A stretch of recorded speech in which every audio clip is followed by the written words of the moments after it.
Salut, Bonjour à toutes. Ça va? Ça va super. Bon. Très heureux d'être là pour cette Ouais, deuxième édition de la REF. ouais, et super content de te retrouver, Fabrice. Je te laisse. The floor is yours, comme on dit. À tout de suite. Rendez-vous tout de dans suite. une heure. Ouais, Merci avec plaisir. Frédéric. Merci. Venez, chers amis, installez-vous. Là, je vais vous présenter dans un instant. Merci à tous ceux et toutes celles qui sont restés. Bienvenue à tous ceux qui nous rejoignent pour cette conférence. Il a eu raison, Frédéric, d'évoquer la notion de court-circuit.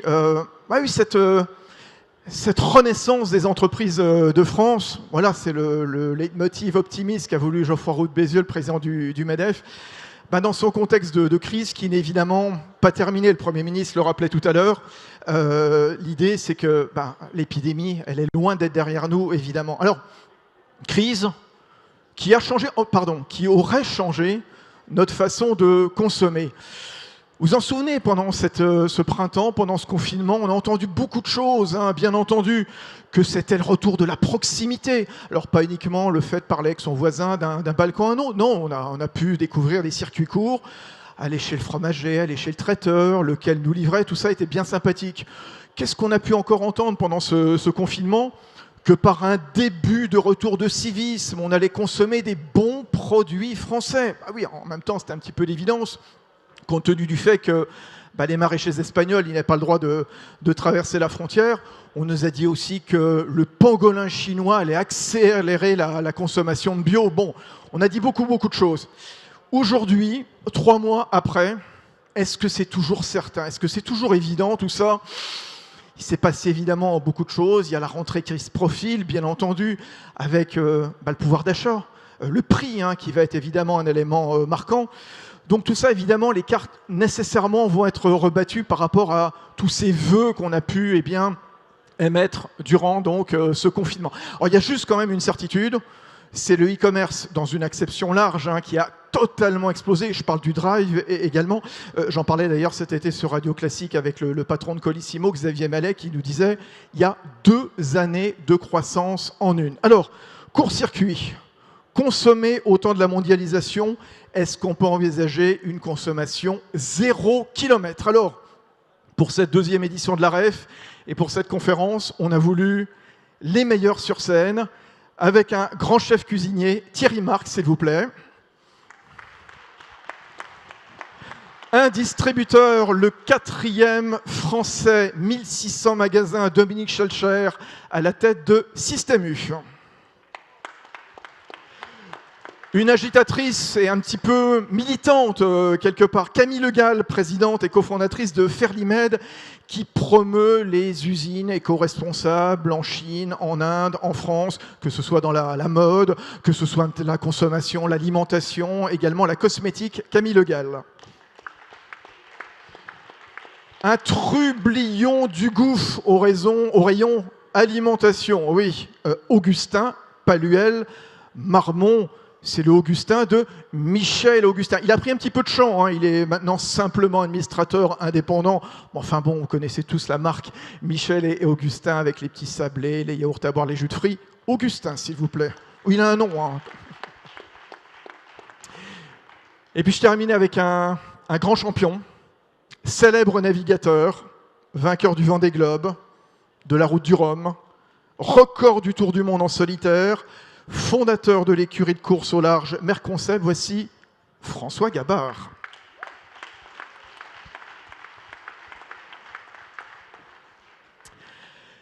Dominique Schelcher, on va commencer avec vous, à la tête de Système U. Vous étiez aux avant-postes pendant cette crise qui n'est pas terminée, mais en tout cas pendant cette période de confinement, avec d'autres magasins qui étaient fermés, avec des Français qui s'inquiétaient énormément. Oui ou non? Première question, est-ce que les Français ont changé ou pas leur façon de consommer? Est-ce qu'ils se sont tournés en effet vers les circuits courts? Dominique Schelcher. Oui, bonjour à toutes et à tous. Je salue mon ami Jean Rotner qui est juste en face de moi. Président de la région Grand Est. Absolument. J'ai vécu mon confinement dans la région Grand Est et on a vécu des choses très difficile et on s'est parlé de temps en temps et donc voilà, on espère que tout ça est derrière nous. Dominique Schelcher, en tout cas, avait laissé ouvert son magasin de Fessenheim quand la grande centrale en face, malheureusement, fermée. Elle est fermée. Voilà, continuez. Voilà, donc oui, il y a de nombreuses nouvelles tendances de consommation qui se sont confirmées pendant cette crise. Pour moi, cette crise a été un formidable accélérateur de choses qui existaient déjà avant. La première, c'est, vous venez de le dire, le développement du drive quand même. Il était là, nous ça fait des années qu'on le pratique, mais ça s'est accéléré. La part de marché est montée très fort. C'était une façon sécurisée pour les gens de faire leurs courses sans fréquenter les magasins, sans croiser d'autres personnes. C'est un peu retombé après la crise, mais ça n'est pas retombé au niveau d'avant. Ça, c'est le premier point. Et je pense que dans le métier, on a gagné peut-être même plusieurs années d'accélération sur ce mode d'achat-là. Et après, la deuxième grande tendance, effectivement, c'est que jamais nous n'avons vendu autant de produits, je dirais, de proximité, de produits locavores pendant cette période. Alors chez U, 1600 magasins indépendants, je rappelle, on est une coopérative. C'est une vieille histoire chez nous. C'est votre prédécesseur, Serge Papin, est régulièrement venu vanter le côté local des magasins. Complètement. Et donc, il faut savoir qu'en moyenne, un magasin U, c'est 20% de son chiffre d'affaires qui est réalisé en local, depuis toujours. Un article sur 5, c'est du local dans un rayon de quoi ? 30, 40 km dans un rayon, on va dire régional. Régional donc, ou départemental. Donc, c'est monté beaucoup plus haut. C'est un peu redescendu maintenant, mais on n'est pas redescendu complètement au niveau d'avant. Donc voilà, c'est ça le phénomène. La crise a accéléré des tendances qui étaient là. On est monté très haut, on est redescendu, mais pas tout à fait au niveau d'avant. Et qu'est-ce que ça a changé concrètement dans vos magasins ? Comment est-ce que vous êtes adapté justement ? Est-ce que vous avez renforcé certains rayons ? Je ne sais pas, plus de bio ? Est-ce que le local, la part de 20% va s'accroître ? Le drive, vous en parliez, est-ce que vous avez noué des accords aussi avec des partenaires, des livreurs ? Concrètement, qu'est-ce que ça a changé ? On a beaucoup de partenaires pendant cette période qui nous livrent des fruits et légumes, qui nous livrent de la viande, du poisson, qui n'avaient plus les débouchés avec, par exemple, la restauration. Thierry Marx va nous l'expliquer dans un instant. Et donc, ces gens-là sont davantage venus vers nous et on leur a davantage ouvert nos rayons. Et donc, des gens dont on a fait la connaissance, qu'on n'avait pas forcément dans notre univers jusqu'à présent, aujourd'hui, on vend leurs produits. Je pense à des acteurs du vin, par exemple. D'excellents producteurs de vin souffrent terriblement de la fermeture de la restauration. Ces bouteilles, aujourd'hui, vous pouvez les trouver dans nos magasins et je pense qu'elles resteront là durablement. Donc ça, c'est des exemples. Sur le digital, il va falloir accélérer, tout simplement, clairement, y compris en mettant davantage en ligne cette offre locale. Un des éléments qu'on retient de cette crise, c'est que peut-être notre offre sur le drive était très standardisée. Les produits de grande consommation, les produits de grandes marques. Et là, on va être davantage présent avec les produits des petits producteurs qui ne demandent que ça. Donc ce que vous nous dites finalement, ça s'est accéléré et le local, ça va continuer. Mais on va vous le dire, acheter français, ça a un coût. La fraise française qu'on trouvait au printemps, en début d'été, il n'y avait que celle-là, puisque la fraise espagnole ne traversait pas les frontières. Elle est plus chère que la fraise espagnole. Est-ce qu'à un moment, justement, le juge de paix, ça ne va pas être le prix, quand on voit par exemple l'étude Kantar World Panel qui est sortie la semaine dernière, on voit qu'il y a vraiment à nouveau une guerre des prix. C'est le prix qui va être le juge de paix ? Non, il n'y a pas encore de guerre des prix. Ce qu'on a réussi à faire, c'est un engagement moral qu'on avait pris avec les Français pour les accompagner pendant cette crise. On avait dit qu'on ne bougerait pas nos prix. Et je crois que globalement, on l'a fait, particulièrement chez UI, avec un certain nombre d'actions. C'est cher ou pas d'acheter du produit français ? C'est un peu plus cher d'acheter un fruits et légumes français. Et ce que me fait dire votre question, c'est que peut-être dans notre métier, et c'est aussi une leçon de cette crise, on va devoir faire davantage de pédagogie sur cette consommation-là. Il faut expliquer que les coûts de production en France sont différents, que nos modes de production sont différents, que la qualité est aussi différente et souvent meilleure, et que donc ça peut avoir un prix. Il y a un vrai sujet sur ce sujet-là du circuit court, de pédagogie à faire. Je prends ensuite votre exemple de la fraise qui est passionnant et très intéressant. Alors peut-être excessif, peut-être parfois un peu caricatural, je ne sais pas, mais bon. Mais je vais vous dire, en France, on produit seulement un peu plus de la moitié des fraises qu'on consomme en France. Qu'est-ce que j'ai fait chez U à la sortie de la crise ? J'ai écrit à tous nos producteurs de fraises pour leur dire la chose suivante. Nous, on a envie de vendre davantage de fraises françaises, moins de fraises espagnoles. On est prêt à vous aider à mettre en production des hectares de fraises supplémentaires. On est prêt à vous accompagner. Dites-nous, si vous voulez, dites-nous, on est prêt à signer des contrats de culture avec vous. Ça va vous permettre d'aller voir votre banquier, d'investir et de transformer des champs supplémentaires. Si on ne prend pas des orientations ou des décisions de ce type-là pour accompagner les producteurs au plus près, dans un an, on refera le même constat, il n'y a que 65% de fraises françaises.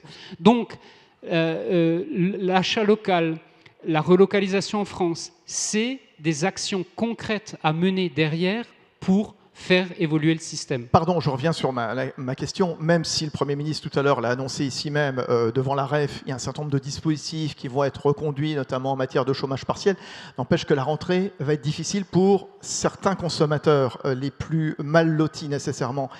La pédagogie, c'est bien. Le prix, ça reste quand même un élément fondamental. Bien sûr, mais nous avons à faire face aujourd'hui à deux France. Il y a une bonne moitié de Français qui a épargné à date 75 milliards d'euros depuis le début de cette crise. Le ministre de l'économie disait l'autre jour, ça sera peut-être 100 milliards à la fin de l'année. Donc première question pour ces gens-là, il n'y a pas de souci de budget, c'est quand dépenseront-ils cet argent? C'est une question de confiance, le mot confiance a largement été utilisé depuis le début de l'après-midi. Pour l'autre partie des Français qui est peut-être déjà au chômage partiel, peut-être déjà au chômage, oui, là, il y a effectivement un problème de pouvoir d'achat. Ben, c'est notre responsabilité, c'est notre métier de commerçant d'y répondre, mais d'y répondre intelligemment. Les 6 fruits et légumes qu'on vend à prix coûtant depuis la crise dans nos magasins, on n'a pas changé le prix d'achat aux producteurs, on a pris sur nos marges, on propose un bon prix aux clients, ben, c'est un prix coûtant, c'est une opération gagnante pour tout le monde. C'est ce type de raisonnement-là qu'il faut faire perdurer. Encore un mot de Michel Cher, et puis on y reviendra largement tout à l'heure avec Camille Le Gall. Dans ces nouvelles façons de consommer, qu'on a découvertes ou redécouvertes, ou qui vont s'accélérer, l'occasion. L'occasion, ça c'est une expérimentation que vous menez depuis le début de la semaine chez U dans 5 départements, alors Vendée, Nièvre, etc. Enfin, je ne vais pas faire la liste. Ça consiste en quoi? Qu'est-ce que vous en attendez? Ben là, pareil, évolution de la consommation. Il y a encore 5 ans en arrière, peut-être 10 ans, qui aurait pensé à ce point racheter un vêtement d'occasion? Ce n'était pas du tout dans l'air du temps. Ça a beaucoup bougé. Donc, on se met sur le marché de l'occasion. Ça veut dire qu'un certain nombre de nos magasins, et c'est en train de faire feu follet dans notre réseau, rachètent à nos clients des produits d'occasion en échange de bons d'achat. Ces produits, on va les revendre, évidemment moins cher, des produits en très bon état. Donc, 2 objectifs. 1, moins de gaspillage. Et les gens, on est complètement là-dedans actuellement, puisque la 3e crise qui est là, c'est la crise climatique. Et de l'autre, préservation du pouvoir d'achat avec des produits en parfait état qu'on vend moins cher. Donc, voilà, j'entends certains journalistes qui nous disent « Oui, mais je parie que dans la grande distribution, le monde d'après ressemblera au monde d'avant. » Moi, je vous dis non, parce que tout ce qu'on a au-dessus de la tête nous oblige à voir les choses différemment. A tout de suite, Dominique Schelcher. Thierry Marx, s'il vous plaît, prenez le micro. Il nous le disait il y a un instant, Dominique Schelcher, cette crise, elle a accéléré certains phénomènes. Qu'est-ce que ça a changé, à votre avis, dans les façons de consommer des Français? Il y a une accélération de certains phénomènes comme le bio, les circuits courts? D'abord, on a une date historique, ça c'était intéressant. Et puis, on a tous eu peur en même temps. Memento mori, souviens-toi que tu es mortel et que ça peut s'accélérer très très vite. Donc on a pris conscience d'un certain nombre de choses, effectivement les circuits courts, effectivement le locavore, tout ça c'était dans les tuyaux il y a près de 10 ans maintenant, et Système U le représente bien d'ailleurs. Mais là, cette date historique nous fait prendre conscience qu'il faut arrêter de chercher des coupables, trouver des solutions. Et c'est ça qui est intéressant, effectivement, qu'aujourd'hui, certes on peut rester un consommateur et consommer finalement assez bêtement, ou dans le monde de l'alimentation, de devenir un mangeur. Et là, le prix s'efface un petit peu. Qu'est-ce que c'est qu'un bon produit? Ah oui, c'est quoi? Son impact social et son impact environnemental. C'est ça c'est au-delà du bio. Je mesure l'impact social et l'impact environnemental d'un produit. C'est comme ça, à mon avis, qu'on va pouvoir faire avancer dans les 10 prochaines années, de faire bouger les cercles qu'il faut faire bouger pour améliorer les circuits courts et les renforcer. C'est quoi un bon produit? C'est un produit qui est fabriqué dans une petite exploitation, pas très loin de chez nous? petite qui deviendra peut-être grande, mais en tout cas, il faut aider aujourd'hui à cette transition agricole absolument nécessaire pour que l'agriculteur qui était sur le ramp-up de la transition, comment on va l'accompagner? Un business model dans l'agriculture, ce n'est pas un business model à 5 ans avec des paybacks à 3 ans. Il faut lui donner la possibilité de pouvoir se développer sur 10 ou 15 ans et l'accompagner économiquement sur 10 ou 15 ans. Et c'est là aujourd'hui où on est enclin de chercher de l'argent, de faire un fonds d'investissement pour aider ce monde agricole, parce que nous sommes, nous, la gastronomie, les enfants légitimes du monde agricole. Donc sans cela, on n'existera plus. Donc il faut absolument faire bouger les choses pour les mangeurs et dans la consommation, une consommation un peu plus modérée. Oui, parce que c'est vrai qu'il y a une équation extrêmement compliquée à résoudre. C'est comment est-ce qu'on rétribue l'agriculteur, comment est-ce qu'on arrive à trouver des bons produits, finalement pas trop cher également, avec un consommateur qui est schizophrène aussi, c'est-à-dire qui dit « Oh là, je veux du bon produit français, du produit de qualité », mais au moment de passer à la caisse, ah, c'est trop cher, je vais peut-être acheter autre chose. C'est compliqué à faire tout ça. D'abord, il y a beaucoup de pédagogie Oui, à mettre en place très tôt dans la démarche du mangeur-consommateur pour lui expliquer que le bon produit, encore une fois, le prix n'est pas la valeur. Ça, c'est Warren Buffett. Warren Buffett n'est pas le plus grand philosophe qu'on connaisse, mais il dit une chose assez juste, le prix n'est pas la valeur. La valeur est ailleurs. Le prix, c'est la négociation entre deux parties. Moi, j'entends aujourd'hui d'accompagner l'agriculteur. Aujourd'hui, quand vous achetez un yaourt, en moyenne, vous l'achetez 30 centimes d'euros. Comment je permets à l'agriculteur de pouvoir monter un petit peu ce prix pour qu'il puisse exister et s'améliorer. C'est pas moi qu'il faut regarder à ce moment-là, c'est peut-être votre voisin de gauche. Ouais. Et on en parle très souvent, et on est assez d'accord là-dessus. Comment on va aider sur les 10 prochaines années à faire en sorte que l'agriculture française puisse vivre décemment de ce qu'elle produit pour qu'elle puisse aussi accompagner cette transformation dont on a besoin. Et ça, c'est le bon moment, là, au moment où on se parle, la fin août 2020, c'est le moment historique, le moment rêvé, on ne pourra pas reculer. On n'a jamais eu de date historique comme celle-là, un moment où on pouvait faire peuple. C'est peut-être la date historique où on peut ensemble se dire on va trouver des solutions. 2050, nous au CEFIC, au Centre français d'innovation culinaire à Orsay, on réfléchit à 2050, 9,7 milliards d'individus.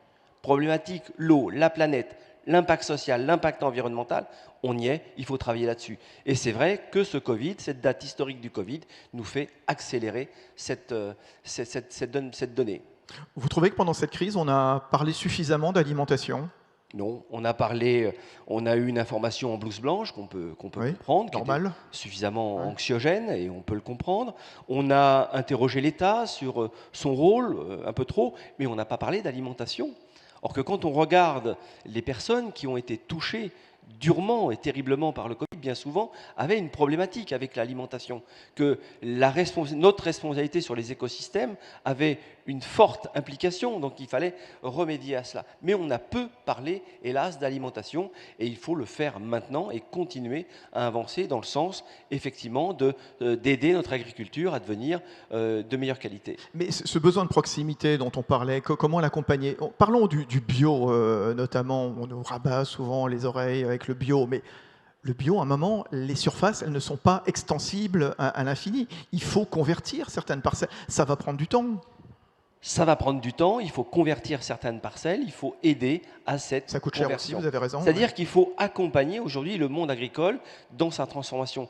Quand un agriculteur peut aussi transformer son propre lait pour en faire ses propres yaourts, sa crème, son beurre, quand il peut transformer avec un petit atelier d'abattage son produit, quand on est en capacité, comme le fait d'ailleurs très bien Bleu Blanc Cœur, mesurer la qualité des sols, la qualité des herbages, la qualité des graines qui vont permettre de nourrir le poulet que vous allez manger demain, la cuisine, c'est quoi? Manger, c'est quoi? C'est plaisir, bien-être, santé. La santé n'est pas notre domaine, mais le plaisir et bien-être, oui. Animal comme humain. Donc, c'est cette démarche-là qu'il faut oublier. Bleu Blanc Cœur, il y a trop de bashing contre l'alimentation en ce moment. On nous reproche de manger. Voilà, ça doit être. Mais il y a toujours des reproches. Aujourd'hui, on a une date historique, encore une fois, pour aller chercher des solutions et pas cette absolue nécessité de trouver des coupables. Juste un mot, qu'est-ce qui a changé en cuisine? Alors, c'est vrai que malheureusement en France, un certain nombre de vos établissements, comme beaucoup de restaurants, souffrent, certains sont fermés. Ça a repris dans certaines régions du monde. Qu'est-ce que ça a changé? Qu'est-ce que vous avez mis en plus ou en moins?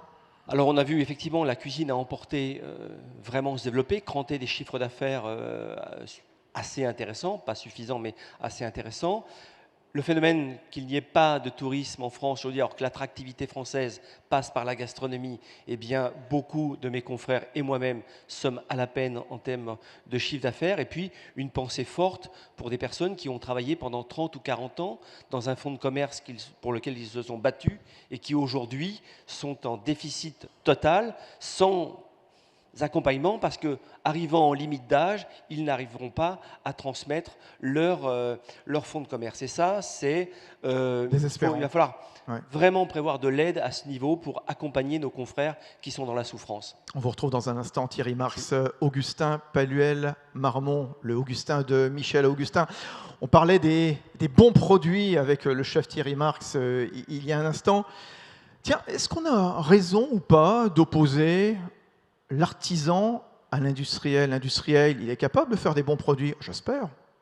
Écoute, nous, on a commencé notre aventure il y a 15 ans en faisant des petits sablés dans ma cuisine de mon appart rue Hermel dans le 18e. Et on a eu la chance d'avoir une très belle croissance en 15 ans et donc de pouvoir adapter à chaque fois notre outil de production. Et ce dont je me suis aperçu, c'est que opposer l'artisan à l'industriel, c'est une bêtise. En tout cas, c'est des raccourcis beaucoup trop rapides. C'est comme moi, j'aime pas qu'on oppose la France à l'Europe parce que je suis un pro-européen et je crois que sourcer des produits aussi en Europe, ça peut être très qualitatif quand on va chercher celui qui maîtrise le mieux le savoir-faire, le mieux le sourcing des ingrédients. Et moi, je l'ai vu. J'ai vu, par exemple, nos vaches à boire, qui sont l'une de nos catégories stars, à quel point, en changeant de fabricant, en allant chez des gens plus grands, on gagnait en qualité. Quand on a commencé, par exemple, on était obligé de rajouter du sorbate de potassium pour conserver le fruit. Et en accédant à des technologies supérieures chez des plus gros industriels, on a gagné en qualité. Donc je crois que moi, je suis boulanger de formation et de temps en temps, je suis artisan, je fais du très mauvais pain. Et quand, dans un milieu industriel, on maîtrise bien les process et qu'on source bien les produits, je me souviens toujours, moi, quand on a commencé à travailler avec l'un des plus gros faiseurs MDD en biscuits en France, et je suis content de dire qu'on a continué à bosser avec eux, le cahier des charges, c'est qu'on voulait du beurre frais. Et cet industriel n'avait pas de beurre frais, il n'avait que de la margarine. On a aussi contribué à sensibiliser les grands industriels à la qualité de la matière première. Ce qui compte, c'est avant tout la transparence et comprendre.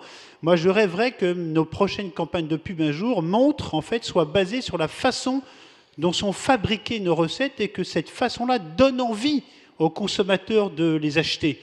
Donc je crois que ce qui est important, c'est de bien comprendre pour le consommateur et de lutter, je trouve, contre le poids de nos habitudes. Parce que est-ce que le monde de demain ou le monde d'aujourd'hui va être différent d'hier? Malheureusement, je crois que l'inertie est monstrueuse et que tout le marketing est fait pour nous imposer de continuer à consommer comme avant. Il faut lutter individuellement contre le poids de nos habitudes. Ce que vous dites, Augustin, quelque part, finalement, ce qui a changé avec cette crise dans les demandes des consommateurs, c'est quoi? C'est pas grand-chose finalement? Je pense que c'est pas grand-chose, mais je pense que la responsabilité, c'est peut-être un fonds d'investissement, c'est peut-être l'État, c'est peut-être les distributeurs, mais aussi c'est la responsabilité individuelle que nous avons. À chaque fois que l'on achète, que l'on consomme, en fait, on promeut le monde dans lequel on a envie de vivre. Comment est-ce qu'on aligne nos aspirations personnelles et qu'elles soient cohérentes avec notre façon de consommer? Est-ce que, voilà, et moi ce que j'attends aujourd'hui en tant que citoyen français, c'est que les leaders d'opinion qui sont autour de la table nous décident, nous partagent ce qu'ils ont décidé de changer dans leur vie quotidienne pour nous montrer le chemin et inspirer des millions de Français. Est-ce que François Gabard, qui est un de mes héros, est-ce qu'il a par exemple arrêté ou défini une stratégie sur sa politique avion? Est-ce qu'il a décidé de moins acheter smartphone? Est-ce qu'il a décidé d'arrêter d'acheter des bouteilles d'eau en plastique? C'est comment les décisions individuelles partagés par le plus grand nombre vont nous inspirer et vont contribuer à vraiment changer les choses. Et j'en sais rien, enfin on va pas faire un Non, mais sondage.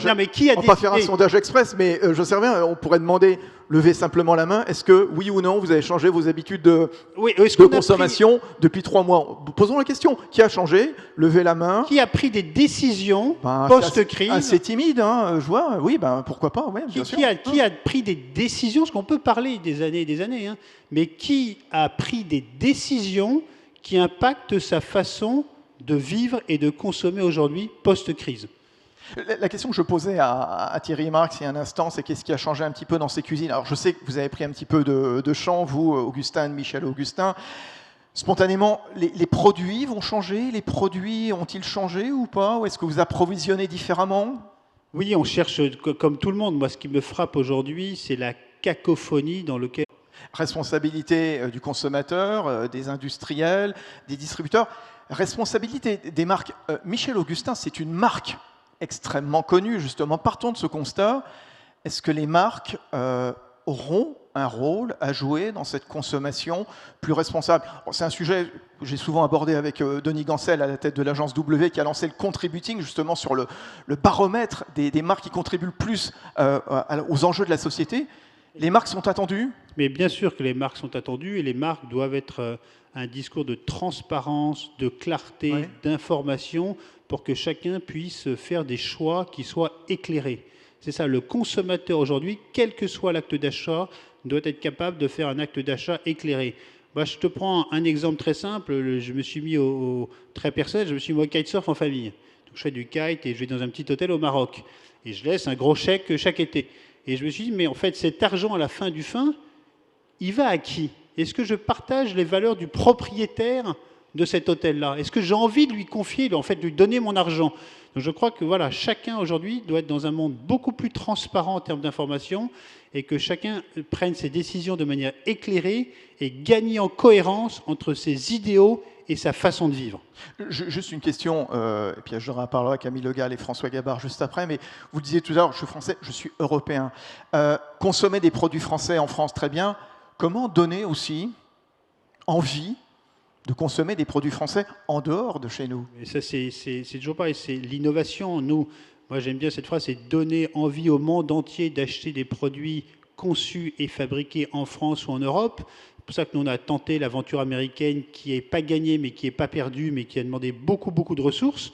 Parce qu'on le voit bien dans l'alimentaire, des chaînes et des chefs sont des stars mondiales. Mais en fait, quand tu vas dans le rayon d'un supermarché, tu as beaucoup de marques italiennes. Mais en fait, tu as assez peu de marques françaises dans les supermarchés du monde entier. Donc là, il y a un boulevard aussi, et ça va sur l'image de la France. Et aussi, toujours pareil, hein, la seule réponse à une croissance pérenne et durable, c'est l'innovation, la différenciation, la singularité des offres des marques. On va quitter, merci Augustin Paluel-Marmont, qu'on va retrouver dans un instant. On va quitter quelques instants le rayon alimentation. On était beaucoup, donc avec Thierry Marx, avec Augustin, avec Dominique Schelcher. Camille Le Gall, cofondatrice de Fairlymed, qui est une solution clé en main pour accompagner les marques de mode principalement, mais aussi la cosmétique, un petit peu d'alimentation également, les packaging éco-responsables. Vous sillonnez le monde, en Inde, en Chine, en France aussi, à la recherche d'usines éco-responsables. Parmi vos clients, il y a Galeries Lafayette, il y a Frischti, il y a Seasonly. J'évoquais tout à l'heure en préambule, quand Frédéric Ferrer m'a donné la parole tout à l'heure, un début de retour d'esprit civique pour consommer français. Bon, pour consommer du français, du plus local, du plus de qualité, du plus bio, du plus machin, c'est un rideau de fumée ou pas, à votre avis ? Mais alors, en tout cas, c'est vrai que je suis aujourd'hui représentative et représentante du textile.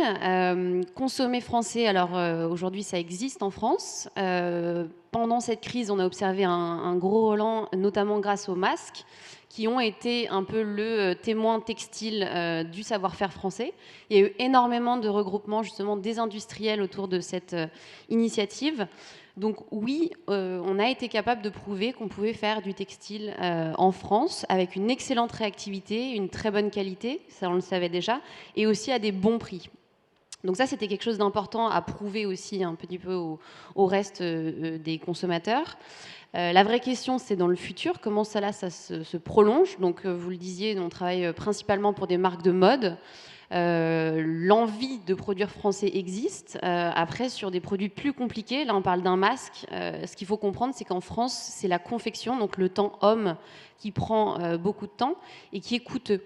Donc en fait, sur un produit simple, on arrive à s'y retrouver. Sur des produits plus compliqués comme un pantalon, une veste, une chemise, c'est aujourd'hui des choses qui seront plus difficiles à aborder. C'est-à-dire ce que vous dites, c'est oui, le textile a encore de beaux jours devant nous en France. On voit des tas de TI, des tas de PME, que je raconte d'ailleurs le matin sur Classique.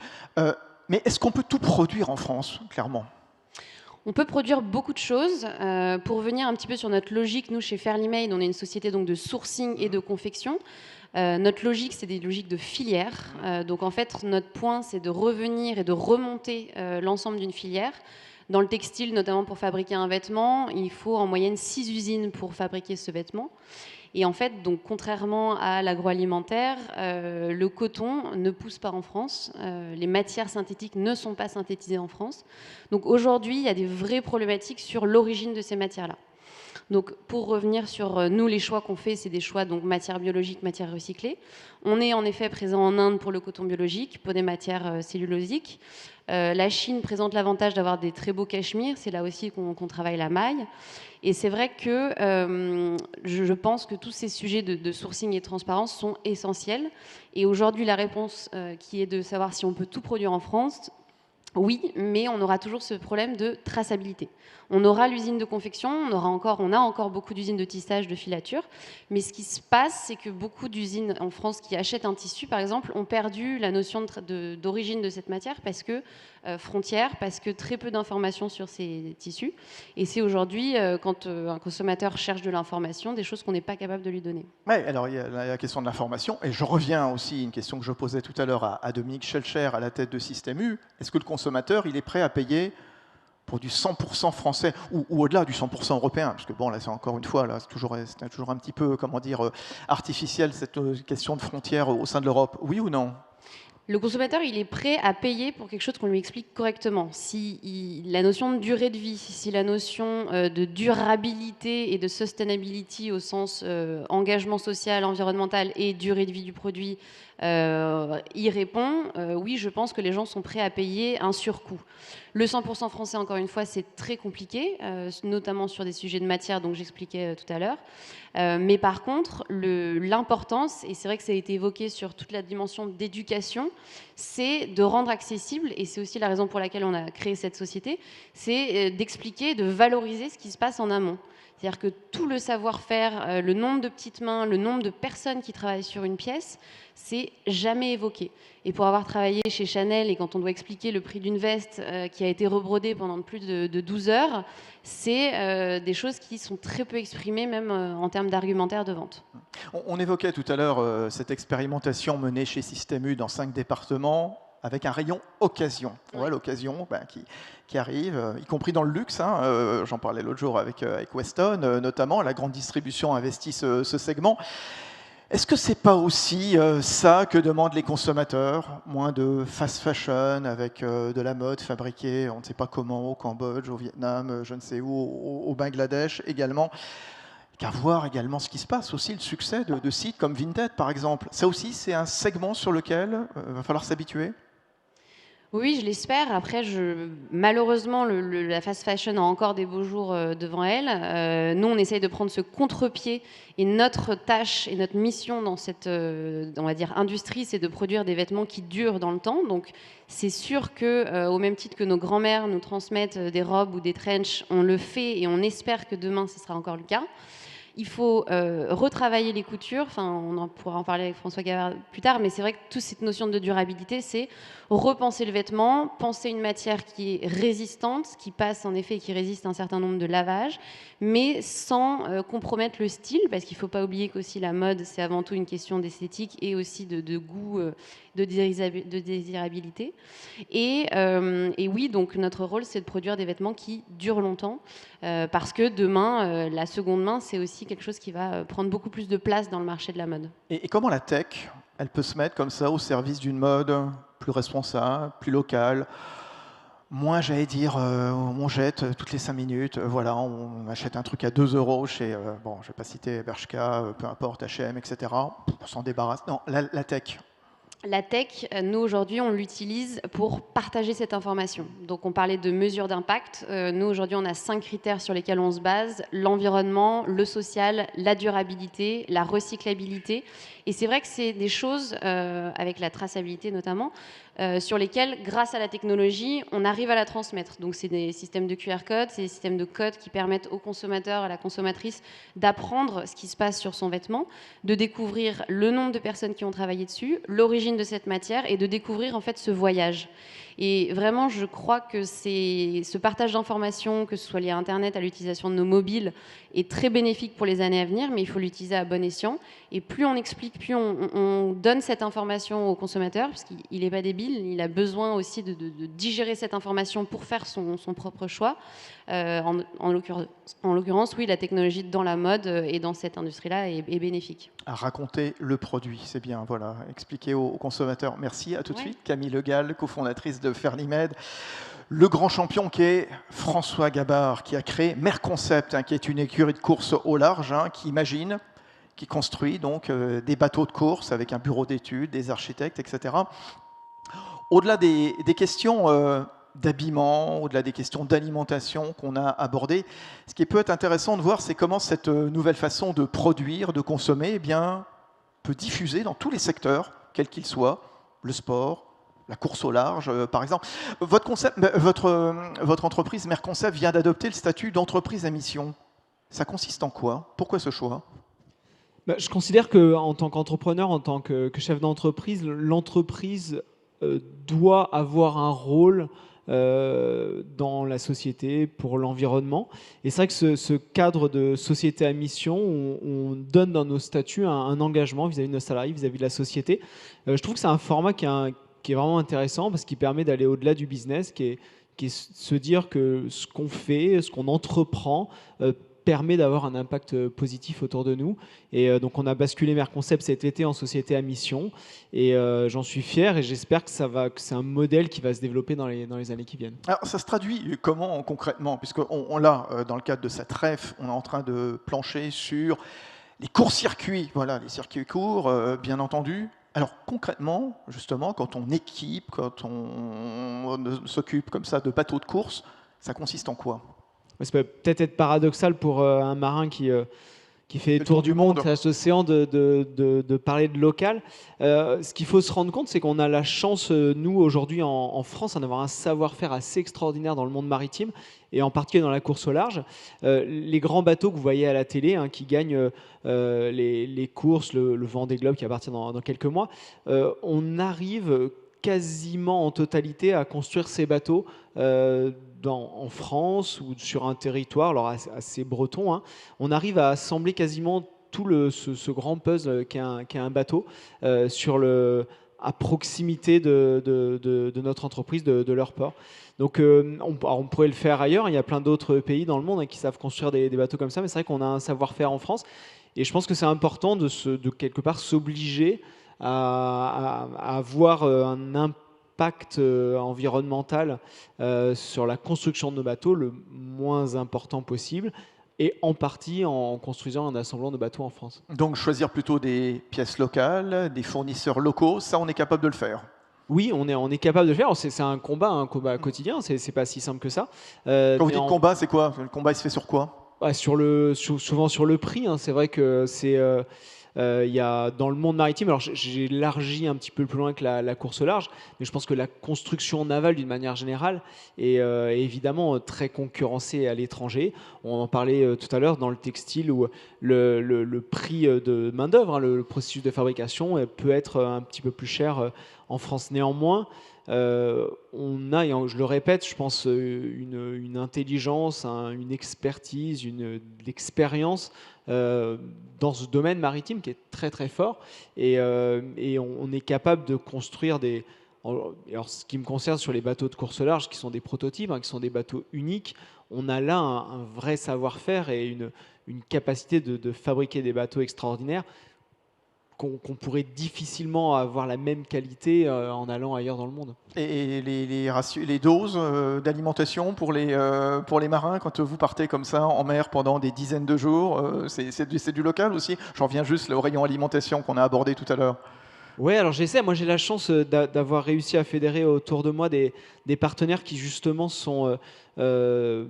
prônent le local. Dans l'alimentation, j'ai un partenaire qui est Sojasun, qui est du groupe Tribala, société groupe rennais, breton, qui m'accompagne justement dans toute la partie avitaillement. Et on a réussi là sur la dernière course, fin d'année dernière, à avoir vraiment un avitaillement le plus local possible. C'est vrai que c'est pas si simple que ça d'emporter des produits qui vont tenir pendant des semaines et des mois. Souvent alors beaucoup packagé. Parfois, ça fait pas mal de kilomètres avant de se retrouver sur notre bateau. Et là, on a réussi finalement, en changeant un petit peu nos façons de fonctionner, d'arriver dans notre réseau local, d'aller chercher des produits locaux, d'arriver à les déshydrater, d'arriver à minimiser tout le packaging, hein, parce que c'est vrai qu'il y a énormément, et je peux pas le packaging est quand même relativement pratique, hein, le plastique est relativement pratique quand on est sur un bateau pour protéger de l'univers marin et salin.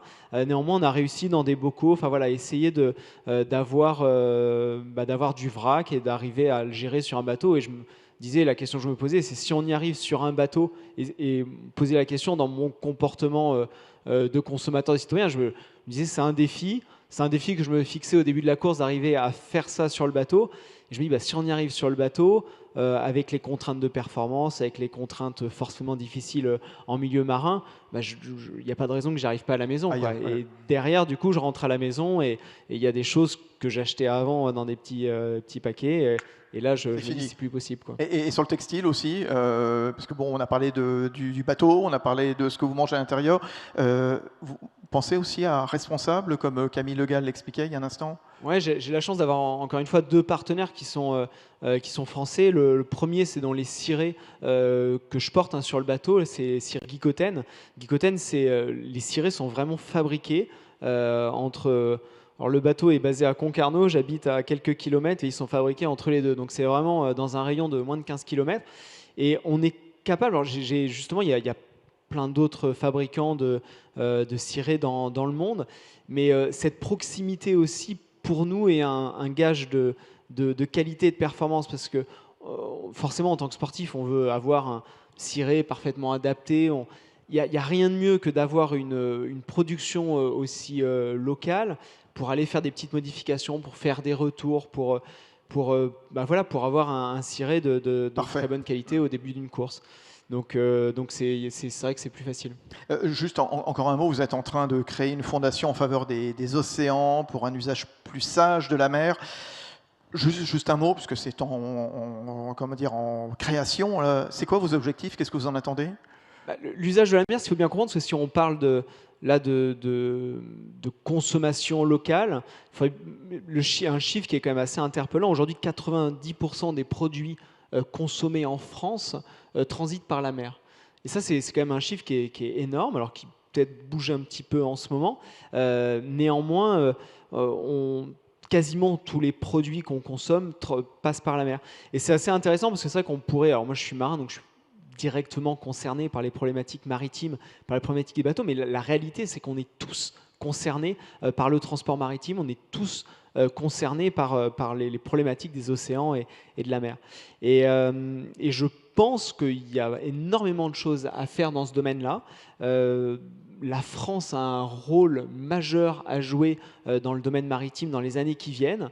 On arrive aujourd'hui, on arrive à faire des choses assez exceptionnelles avec un bateau à voile. Je suis convaincu qu'on peut se servir de toutes les bonnes idées, les innovations de nos bateaux de course au large pour bousculer un petit peu le transport maritime de demain. Et alors, j'espère évidemment essayer de moins consommer des choses qui transitent par les océans, mais il se trouve qu'à un moment donné, il y a du cacao, du café qui poussera pas en France, et on va fabriquer du vin en France, du et coton, on peut comme espérer le vendre un petit peu plus loin. Donc il y aura toujours des produits qui doivent se déplacer sur la planète, et j'espère qu'on pourra mieux utiliser le vent pour déplacer ces biens, ou se servir de quelque chose qui me fascine, moi, c'est le vol. Vous avez peut-être vu ces bateaux qui volent au-dessus des océans. Alors pour un compétiteur, pour un marin comme moi, ça me permet d'aller plus vite, et ça me permet de gagner des courses. Mais cette révolution qui est en train de bouleverser notre sport est assez fabuleuse, parce qu'en fait, on va plus vite en s'affranchissant de frottements sur l'eau. Ça permet aux marins que je suis d'aller plus vite. Ça me permettrait aussi, en volant au-dessus de l'eau, en allant à la même vitesse, de consommer moins d'énergie. Et ça, je trouve que c'est quelque chose d'assez intéressant et fabuleux. Et la volonté que j'ai avec Merconcept, c'est vraiment d'essayer d'amener ces innovations vers le monde maritime. En tout cas, longue vie à votre future fondation, François Gabard. Il nous reste 10 minutes. Merci. Oui, on peut l'applaudir. Il nous reste 10 minutes. Juste après, ce sera Michel Barnier. N'oublions pas le Brexit, bien entendu. Je voudrais revenir sur une notion qu'a souvent abordée le président de la République ce printemps, pendant cette crise. Il avait commencé à l'aborder au sein de l'agriculture. La notion de souveraineté sanitaire, souveraineté alimentaire. On a vu tout à l'heure comment l'industrie textile avait pu s'emparer en France de la fabrication de masques, alors peut-être trop tardivement aux yeux de certains, mais bon, il fallait mettre en route la machine, ils ont été très courageux, on a des très belles entreprises. Il y a une notion de souveraineté, où est-ce qu'elle est cette souveraineté dans tout ce qu'on s'est dit là, depuis une cinquantaine de minutes? Vous voulez prendre la parole, Dominique Schelcher? La souveraineté, on l'a vécu dans l'alimentaire à plein pendant cette crise. La France a tenu pendant le confinement grâce à son réseau productif français, grâce aux producteurs français, et on n'a absolument pas été dépendant, ou très peu, d'importations de l'étranger. Moi, j'ai discuté à la sortie du confinement avec des confrères européens. Je peux vous dire que dans les petits pays européens d'Europe centrale, les distributeurs étaient perdus parce que du jour au lendemain, les frontières se sont fermées. L'approvisionnement local est extrêmement faible. Voilà, donc là, on a pu mesurer la chance et la force de notre appareil productif français. Et celui-là, il faut le défendre, il faut aller plus loin, c'est l'exemple de la fraise tout à l'heure, continuer à défendre ça, faire beaucoup de pédagogie, c'est un peu ce que je retiens beaucoup de la discussion de cet après-midi, pour que les gens comprennent l'importance de ça, la valeur que ça a, et changer les raisonnements. Mais Augustin l'a dit, ça ne se fera pas du jour au lendemain. Le chef Thierry Marx. Oui, non, je suis tout à fait d'accord. C'est-à-dire qu'il faut croire en l'économie de la qualité. Ça, c'est indéniable. Et continuer à faire ce qu'on a évoqué tout à l'heure, c'est-à-dire que de faire cette transition pour accompagner encore notre souveraineté alimentaire de façon forte, croire en l'économie de la qualité, croire en une croissance en conscience. C'est ça qui me paraît essentiel. Camille Le Gall, Ferlimed. Oui, j'irai un peu plus loin aussi en parlant de circularité, qui sont des notions qui pour la France, et si j'en reviens au textile, sont essentielles parce qu'on est assis en France sur une mine d'or textile. Aujourd'hui, le tissu en fin de vie qu'on a tous dans nos placards et qui aujourd'hui est collecté, et très bien collecté par des sociétés type Le Relais ou qui sont bien agencées, mais qui aujourd'hui en France manque de savoir-faire industriel pour récupérer cette matière propre et noble et en refaire un fil. Donc aujourd'hui, ça se fait très bien sur des matières telles que le coton en 100% ou la laine en 100%. C'est trop peu exploité et on doit encore investir dans des technologies qui permettront de recycler des matières mélangées et de gagner justement en souveraineté pour avoir une matière première française et faire du vrai 100% made in France. Tout juste, du vrai made in France, hein, pas juste la petite broderie qu'on rajoute comme ça, une fois que 95% du produit a été fabriqué au Vietnam, on met une jolie petite broderie, et c'est du made in France. Non, ça marche pas. Augustin, Michel Augustin. Moi, c'est peut-être une réflexion un peu détonnante, mais pendant ce confinement, moi, j'ai, comme beaucoup de Français, arrêté de consommer. Et est-ce que je me suis moins bien porté que quand je consommais beaucoup? Quand vous dites que vous avez arrêté de consommer, personnellement, c'est quoi arrêter de consommer? On est beaucoup moins tenté, donc tout simplement, et on n'avait pas la liberté de circuler. Donc, vous regardez votre compte en banque, vous dépensez beaucoup moins que quand vous habitez dans une ville ou en temps normal. Et moi, ce qui me frappe, c'est que je n'ai pas été moins heureux en termes de consommation. Donc, c'est dans cette reprise se dire est-ce que ce que j'achète, est-ce que j'en ai vraiment besoin? Donc c'est aussi une vraie réflexion personnelle sur son rapport à la consommation dans un monde où on nous pousse tout le temps à consommer et à accumuler davantage des choses dont on n'a pas forcément besoin. Donc moi, je retiens aussi de me dire aujourd'hui, quand je suis tenté par quelque chose, de me dire en ai-je vraiment besoin? Et en fait, le pourquoi. Pourquoi est-ce que je vais acheter ce que j'étais en train d'acheter? Donc je pense que c'est une réflexion aussi très personnelle qui est peut-être un peu loin du système capitaliste dans lequel au moment où on nous dit il faut consommer comme des bêtes, comme avant. Moi, je ne partage pas tout à fait cette réflexion. C'est est-ce que j'ai besoin, pourquoi est-ce que j'allais acheter ce que j'allais acheter? Est-ce que j'en ai vraiment besoin?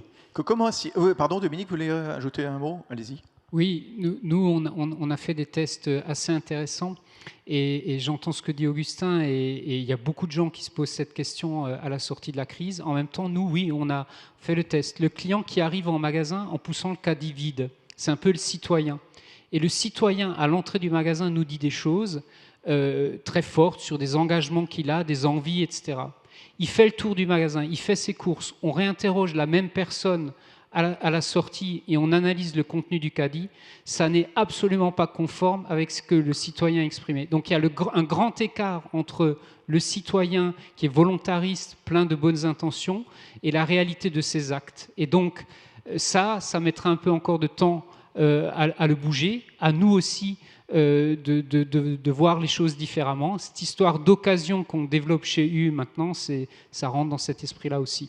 Et donc, pour moi, le mot aussi de cette discussion cet après-midi, c'est le mot important, c'est impact. On est face à des chefs d'entreprise qui raisonnent souvent par rapport uniquement à la performance. Beaucoup, maintenant, on voit qu'on est rentré dans le monde de la performance et de l'impact, évidemment.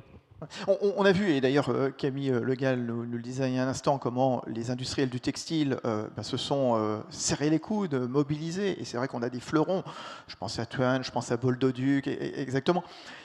Est-ce qu'on peut assister, oui ou non, compte tenu de tout ce qu'on s'est dit, à des phénomènes de relocalisation quelque part sur le territoire français, d'industries, d'activités diverses et variées ? Dominique ? Nous, on est très sollicités aujourd'hui pour investir dans des productions de masques, mais jetables français. Le textile, ça a été dit, s'en est fait plein. Aujourd'hui, il y a des initiatives fortes pour reproduire du masque jetable en France. C'est un exemple. Ça avait complètement disparu ou quasiment disparu. Il y avait encore 1 ou 2 usines. Donc oui, il y a des exemples et qui vont être menés dans les prochains temps. Camille Le Gall ? Oui, alors je pense que c'est surtout aussi parler de temps long. C'était le cas dans l'agriculture et c'est vrai que, par exemple, même nous, pour faire en sorte qu'un cultivateur en coton biologique transite du conventionnel au coton bio, c'est 3 ans en moyenne pour que son sol se régénère et puisse vraiment revendre son coton en coton bio. Si on parle de la France et du tissu industriel, c'est des investissements lourds. La France, aujourd'hui, n'a pas bien entretenu des machines pendant longtemps qui sont restées à l'arrêt. Aujourd'hui, ça coûte cher de relancer ces machines. Donc, il faut soutenir aussi ce tissu industriel et cet investissement qui prendra du temps à s'amortir parce qu'il faut en effet faire tourner ces machines-là. Mais j'y crois réellement parce que le temps machine ne coûte pas plus cher en France qu'ailleurs. C'est aussi quelque chose sur lequel il faut aussi se poser. Là où la manufacture et la confection sur un métier, une machine à coûte beaucoup plus cher, ce ne sera pas le cas. Donc des métiers à tisser, des filatures, ça c'est aussi l'avenir pour la France. Il nous reste 2 minutes, un mot chacun pour conclure. On nous a interrogé ici, dans le cadre de cette rêve, sur court-circuit.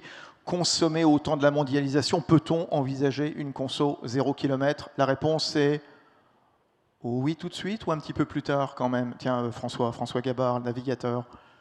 Trouvons les bons kilomètres. 0 km, c'est pas possible, mais essayons d'être intelligents dans ce qu'on peut faire tout proche et essayons de rationaliser un petit peu les consommations qu'on a de biens qui vont de très loin sur la planète. Et encore une fois, l'océan peut nous aider à transporter des biens de très loin de la meilleure des façons. Tour de table, Camille, s'il vous plaît. Camille Le Gall. Oui, c'est tournons-nous aussi sur ce qu'on a déjà dans nos placards, dans nos frigos, chez nos proches. Et comme ça, on sera aussi plus conscient des achats qui nous sont vraiment nécessaires et qui nous rendent heureux. Le chef Thierry Marx. Arrêtez avec la théorie du low cost. Le tout pas cher, ça ne fonctionne pas et ça ne se recycle pas. Voilà, c'est bien. Augustin ? Oui, non, il passe son tour. Alors Dominique, vous aurez double temps pour conclure. Non, mais alors je dis 2 choses. La première, c'est nous chez U, on va continuer nos efforts sur, je dirais, le super local qu'on mène depuis très longtemps. On va approfondir ça et je vais embarquer mes 1200 patrons de magasins encore plus loin dans cette voie-là parce que je crois que ça a profondément du sens. Et Geoffroy Roux de Bézieux est revenu. Je voulais juste lui dire qu'il avait eu raison de maintenir cet événement parce qu'on sent un petit vent d'optimisme aujourd'hui. Et qu'est-ce que ça fait du bien de se retrouver après s'être plongé dans cette crise et avoir géré cette crise. Merci Geoffroy. Voilà, on applaudit Geoffroy Roux de Bézieux, le président du MEDEF. On vous demande d'applaudir très très fort également Dominique Schelcher à la tête de Système U, Michel Augustin, le chef Thierry Marx, Camille Le Gall, Ferlimed, le navigateur François Gabard, homme d'affaires, désormais à la tête de Merconcept, sa future fondation. Merci d'être venus si nombreux donc ici pour cette 2e édition de cette REF, cette renaissance des entreprises de France. Dans un instant, le retour de Frédéric Ferrer, Michel Barnier. Frédéric, c'est à toi, tu es le meilleur.